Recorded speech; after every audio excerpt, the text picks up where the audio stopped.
যাজ্ঞসেনীর খুলছে শাড়ি, টানছে ধরে দুঃশাসন। দায়ে ছিল যার গর্জে ওঠার, নিচু মাথায় সে পাঁচজন। দুর্যোধনের নগ্ন উরু, ইঙ্গিতে তার ধর্ষকাম। হস্তিনাপুর দেখছে বসে, ধস্ত হতে তার সুনাম। অন্ধ রাজা সিংহাসনে, আর্ত চেঁচান বৌমাতার। নিজের দলের নির্যাতনে সব রাজা হন নির্বিকার। কর্ণ বসে হাসছে হাহা, রাজার দলের লোক তো সে।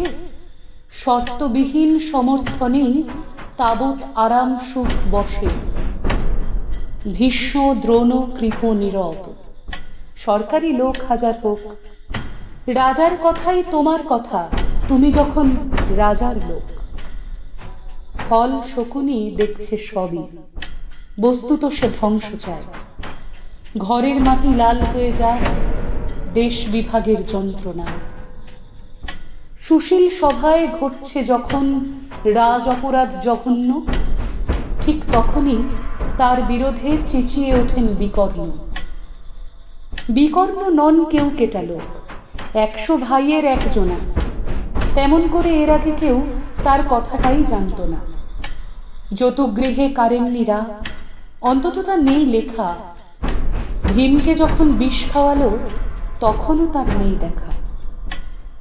কিন্তু যখন প্রকাশ্যতেই কাড়ছে নারীর আব্রু কেউ, স্তব্ধ জিভের চুপ সাগরে বিকর্ণ হন একলা ঢেউ। চেঁচিয়ে ওঠেন রাজার কুমার, যুবরাজের বিরুদ্ধেই। মহাবলী পাণ্ডবেরও তখন গলায় সে সুর নেই। রাজাও যখন নীরব থেকে সায় দিয়ে যায় ধর্ষণে, ঠিক তখনই সমস্ত যুগ বিকর্ণদের স্বর শোনে। আমরা যারা কিচ্ছুটি নই, একটি মোটে ভোট কেবল, অত্যাচারের সামনে এলে সঙ্গী শুধু চোখের জল।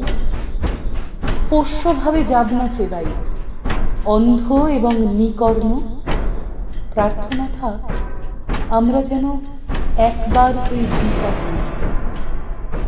মরার আগে হতেই হবে রাজার সভায় বিকর্ণ।